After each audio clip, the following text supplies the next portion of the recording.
41번. 아변 속도와 마찰 계수와의 관계는. 자, 속도가 빨라지면 아무래도 어떻습니까? 마찰 계수가 감소하죠. 그래서 우리가 자동차도 어떻게 됩니까? 자동차도 속도가 빨라지면은 마찰력이 줄어듭니다. 그래서 천천히 가야지 마찰력이 커지는 거죠. 그래서 속도와 마찰 계수는 상관없다가 아니라 속도가 크면 마찰 계수 증가 틀리고 속도가 크면 마찰 계수가 감소한다. 이것이 맞죠. 42번. 공영아변 설계의 원칙을 설명한 것 중 틀린 것은 아변로에다가 뭐 홈을 판다든지 그런 것이 이제 공영 설계인데요. 그래서 공영 각부의 감면율은 가급적 균등하게, 가급적 같은 힘으로 받게끔 해야 됩니다. 그래서 이것이 균등하지 않으면 어느 한쪽에만 응력이 집중됩니다. 그리고 공영 형상은 되도록이면 단순하고 직선이라는데 이것도 맞고요. 그 다음에 가능한 직접 압파를 피하고 간접 압파는 아닙니다. 직접 압파가 돼야 돼요. 그래서 이것이 아닙니다. 이거는 3번이 틀렸습니다. 그래서 간접 압파를 피하고 직접 압파를 한다는 거고요. 43번. 가열로 연료가스 중 고로 조업 시 부산. 자, 고로 조업에서 나오는 거니까 고로를 보고 브라스트 퍼네스라고 해서 BFG 표현합니다. 그리고 요거 말고 또 저기가 있죠. COG가 있죠. 코커스 가스는 COG라고 표현하는 거예요. 그리고 전록가스가 있죠. 여기 부산물가스 삼형제가 BFG, COG, 그 다음에 전록가스는 LDG 그렇게 표현합니다. 근데 우리가 여기 가연료에 사용하는 연료는 이런 부산물 가스도 있지만은 또 LNG도 있고 LPG도 있죠. LPG. 그래서 LNG는 천연가스, 액화 천연가스, 그 다음에 LPG는 액화 석유가스 그렇게 표현한 거죠. 44번. 롤의 직경이 340, 회전수가 150일 때 재료의 출고 속도는 3.67이다. 선진율은 우리 판재가 지나갈 때 이 롤의 회전수하고 같아지는 중립지점 여기를 V2라고 하고 들어가는 쪽을 V1 이렇게 나간다 그러면 나가는 쪽을 V3라고 하거든요. 자, 이때 그러면 VR하고 V2는 똑같다고 표현하면요. 선진율은 이쪽만 갖고 치는 겁니다. 나가는 쪽만 갖고. 그래서 여기에 있는 V2와 V3의 관계예요. 근데 V2는 VR하고 똑같으니까 선진율은 이렇게 표현한다는 거죠. 무슨 율이기 때문에 V3에서 큰 거에서 작은 거를 빼고 그리고 분모는 원래값이 들어가야 돼요. 그리고 곱하기 100을 해야 됩니다. 자, 그런데 V3는 있는데 VR이 지금 없죠. VR이 뭐라고 되어 있냐면 롤의 직경하고 회전수로만 나와 있습니다. 그러면 이거 직경과 회전수 갖고 그 속도를 구하는 식이 있죠. 60분의 파이 dn이 있습니다. 60분의 파이 dn. 요거는 외워두셔야 돼요. 이때 d가 직경, n이 회전수입니다. 그래서 여기다가 집어넣고 파이가 3.14, d가 여기가 미터가 아니라 요건 밀리미터입니다. 요건 수정해 주세요. 0.34. 그리고 150 rpm 그대로 120 집어넣으면 됩니다. 그리고 계산하니까 2.669가 나와요. 그러면 지금 VR이 나왔으니까 VR하고 V3하고 관계를 여기다 집어넣으면 돼요. 이때 출축의 속도가 V3, 롤의 주속도가 VR이죠. 그래서 이렇게 계산하면 되죠. 3.67에서 2.6 빼서 했더니 37% 대략 이렇게 나온다. 45번. 압파량이 일정한 상태에서 재료가 쉽게 아변기에 치입되도록 하는 조건을 설명한 것 좀 틀린 것은. 그래서 지름이 작은 롤을 사용한다. 이거는 틀렸죠. 지름이 큰 롤을 사용하게 됐죠. 그래서 1번은 틀립니다. 나머지는 맞습니다. 46번. 신체적 컨디션의 율동적 발현, 즉 식욕, 소화력, 활동력, 스태미너 및 지구력과 밀접한 생체 리듬은. 그러면 요런 거는 직접 육체하고 관련된 거니까요. 몸이 움직이는 거니까 육체적 리듬이죠. 47번. 냉면 제품의 결함 중 표면 결함이 아닌 것은 표면 결함은 표면부에 나타나는 거죠. 파이프 같은 경우는 요거는 예를 들어서 이렇게 되는 거죠. 조개를 할 때 이런 식으로 이렇게 응고가 되면서 안으로 이렇게 수축이 되는 걸 말하는 거예요. 이런 거는 내부 결함에 들어가는 거예요. 조개 과정에서 발생하는 내부 결함이다. 스케일은 말 그대로 표면부에 스케일이 형성된 거. 빌드업 결함은 여기에 지금 설명이 있죠. 그 다음에 롤마크는 롤에 흠집이 있으면 그 흠집이 그대로 찍히는 것이 롤마크고요. 48번. 단접 관관용 재료로 사용되는 반제품으로 띠 모양으로 양단이 용접이 편리하도록 80도 내지 88도로 경사지게 만든 거. 그래서 우리가 뭐 보통 예를 들어서 가스관 같은 거 만들 그런 큰 관을 만들 때 하는 게 그때 그 소재가 스캘프입니다. 그래서 이쪽에 예를 들어서 소재가 이렇게 있으면 보통 일반적으로 여기가 다 90도죠. 이거 다 90도로 딱딱 직각이 되는데 이때 이렇게 경사지게 만들어 놓은 겁니다. 그래야 이거를 말아서 용접을 하다 보면 예를 들어서 이게 반듯해지면은 이런 부분이 잘 맞질 않거든요. 그래서 이렇게 약간 경사지게 해줘야 이렇게 싹 마르면 딱 맞아져요. 그래서 이렇게 점점점 말아서 동그랗게 마르게 해서 이렇게 맞아지면 여기는 용접을 쫙 하는 겁니다. 그런 용접도 잘 되게 그렇게. 그거 보고 스캘프다. 그 다음에 49번. 아변기의 구동 설비에 해당되지 않는 것은. 자, 하우징은 구동 설비가 아니라 이거는 롤러 몸체를 지지하는 장치입니다. 지지하는 장치. 그래서 여기에 구동 설비는 그걸 돌려주는 장치이기 때문에 감속기, 스핀들, 피니언 이건 맞습니다. 그래서 구동 설비는 모터에서 감속기를 거치고 그 다음에 피니언을 거쳐서 스핀들로 이렇게 가죠. 그리고 롤에 연결이 되지. 연결부로 이렇게 가게 돼요. 그다음에 50번.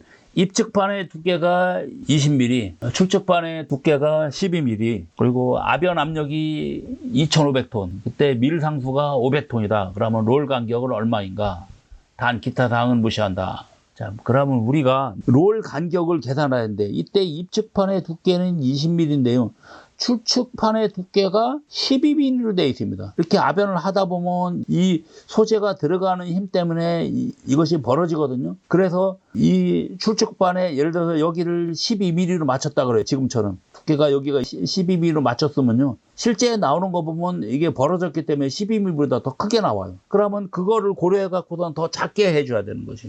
그러면 작게 한다는 얘기는 뭡니까? 결국은 벌어지는 거에 대한 저항력을 말하는 거거든요. 이 저항력은 여기에 아변 압력과 요 밀상수의 간격이 있습니다. 그래서 아변 하중을 일대 밀상수 요걸로 나눠주는 것이 그 나눠준 값을 여기다가 고려를 해야 되는 거죠. 그러면 아변 하중의 2,500이고 밀상수가 500이기 때문에 이거 계산하면 이것이 5가 되겠죠. 12mm보다 5mm만큼 더 작게를 해줘야 되는 겁니다. 그러면 얼마 돼요? 7mm가 되겠죠. 이렇게 해줘야 된다는 얘기죠. 자, 지금 여기에 해설에는요.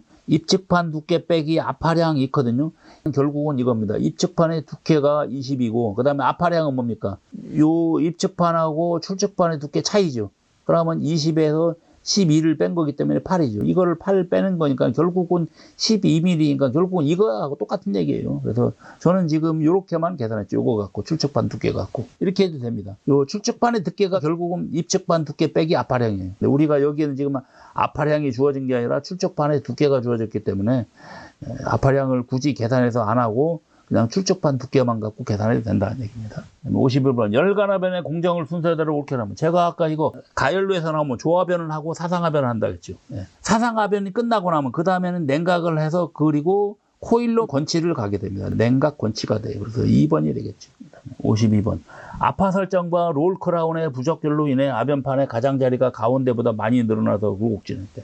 자, 이런 겁니다. 이렇게 있는데 지금 가장자리가 더 많이 늘어났다는 얘기는 가운데는 이제 이런 식으로 이렇게 된 거죠. 이런 식으로. 그래서 여기가 두께가 얇은 거죠. 가장자리가. 그러다 보니까 여기는 이런 식으로 웨이브가 생기는 건데 물결 모양으로 이렇게 생기는 거죠. 반듯하지 못하고. 그래서 이런 거 보고 양쪽에 웨이브가 생겼다 해서 양파 그렇게 표현합니다. 자, 중파 같은 경우는 가운데 부분이 얇아갖고 가운데 부분에 이렇게 파가 생기는 걸 중파라고 합니다. 53번. 다음 중 그리스를 구비하는 경우로 틀린 것은 그리스는 이거는 그 반고체 상태인 거죠. 그래서 액체와 고체 중간에 그 상태, 젤 상태이기 때문에 대부분 먼지가 많다든지 또는 저속 운동을 한다든지 또는 밀폐됐다든지 그런 때 하는 겁니다. 그러면 마찰면이 고속 운동은 아닙니다. 저속 운동하는 부분에 써야 돼요. 그래서 1번이 틀렸네요. 나머지는 맞습니다. 고화정이나 액체급이 곤란한 1번이 오고 맞고요. 54번. 아변 과정에서 나타날 수 있는 사항에 대한 설명으로 틀린 것은 롤 측면에서 롤 표면 사이 거리를 롤 간격이라고 한다. 이게 틀렸네요. 롤 측면이라는 얘기는 롤 가운데 여기를 말하는 거예요. 요거는 롤 간격이고 지금 이거는 롤 측면이니까 요 가운데하고 그 다음에 요 표면 사이 거리니까 이거는 지름이네요. 지름, 반지름. 그래서 이거는 1번이 틀렸네요. 롤 간격하면 상부롤 표면하고 하부롤 표면 사이 간격이죠. 55번. 동일한 조건에서 냉간라면 롤은 가운데가 조금 부풀어야 되고 열간 롤은 가운데가 좀 들어가야 되는 겁니다. 그래서 2번이 냉간 롤로 적합하는 거고 3번이 이거는 열간 롤입니다. 56번. 수평 롤과 수직 롤이 조합되어 1A 공정으로 상하 아변이 동시에 되고 그 엣지빔 같은 거 이용되는 거 이런 거 보고 유니버설 아변기 예를 들어서 이렇게 돼 있고요. 그다음에 이렇게 돼 있다. 그러면 여기를 이렇게 돌고 그다음에 요거는 이렇게 돌고 그러면 지금 어떻게 합니까? 수평롤이 이렇게 있고 그다음에 수직롤이 이렇게 있는 거죠. 그래서 이렇게 한 쌍은 조합돼요. 그러면 자 소재는 여기에 들어가는 겁니다. 소재는 여기에 이렇게 되는 거예요. 그러면 소재 모양이 무슨 모양입니까? 지금 엣지 모양이 나오는 거죠. 이렇게 해서 엣지빔이 만들어지는 겁니다. 이런 거 보고 유니버설 아변기 그렇게 표현해요. 57번. 냉간 아변시 재결정 온도 이하에서 아변하는 거. 재결정 온도 이하하면은 냉간압연이라고 그러죠. 재결정 온도 이상이면 열간압연이 나는데 이때 하는 목적이 아닌 거다. 압연 동력이 감소된다. 오히려 재결정 온도 이하이기 때문에 압연 동력은 더 크게 해야 되는 거죠. 그러니까 틀렸죠. 59번. 압연 구비 방식에서 순환 방식은 재사용해서 계속 하는 거죠. 그래서 쓰고 나서 그걸 다시 회수해서 그 다음에 걸러내고 그걸 다시 쓰는 거죠. 자, 그래서 특징이 아닌 것은 그다음에 1번. 폐유 처리 설비는 작은 용량의 것이 가능하므로 비용이 적게 든다. 굳이 이거는 계속 재사용하기 때문에 이거는 맞습니다. 그 다음에 냉각 효과 면에서는 그 효율이 높고 아무래도 냉각 효과는 좀 떨어지죠. 왜 그러냐면요. 한번 사용한 걸 재사용하는 거기 때문에 아무래도 기름의 원래 그 효과는 좀 떨어지는 겁니다. 그러니까 효율이 좀 떨어져요. 틀렸어요. 그래서 2번이 틀린 거죠. 60번. 사이드 트리밍에 대한 설명 중 틀린 것은 사이드 트리밍이라는 건요. 판재가 이렇게 지나갈 때 판재에 이런 옆부분도 이렇게 웨이브나 또는 PC 모양이 이렇게 생겼기 때문에 그 지느러미 모양 이런 거를 이렇게 딱 일정하게 잘라주는 장치가 이것이 사이드 트림입니다. 그때 판재가 있으면 이때 칼날이 이렇게 돼 있습니다. 이런 식으로 돼 있을 때 판재가 요거를 이렇게 싹 가요.